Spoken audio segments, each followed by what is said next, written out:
Kaarel, palju õnne, ma arvan, et sina oled tänase päeva kõige õnnelikum mees.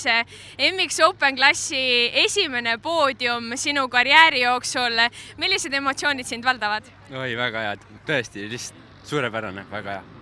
Ma üldse vaatan, et tegelikult sinu tänane päev hakkas väga hästi, sa võitsid tasakaalu hoidmise challenge'i, siis esimese stardivõit, tegid lihtsalt suurepäraseid sõite.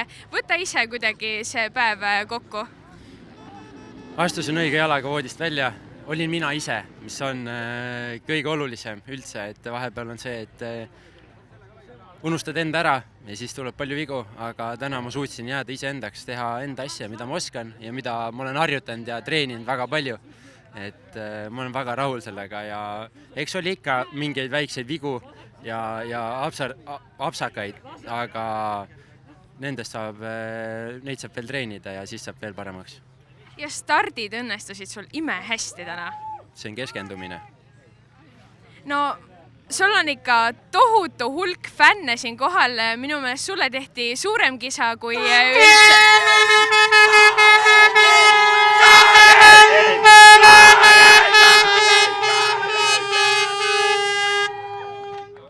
Ühesõnaga, sulle tehti suurem kisa kui etapivõitjale.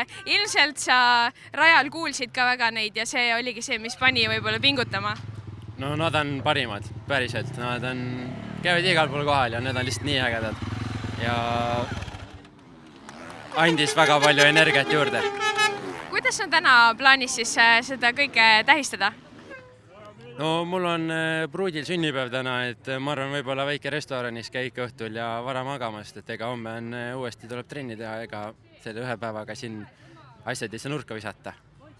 Millised plaanid sul üldse edaspidiseks on?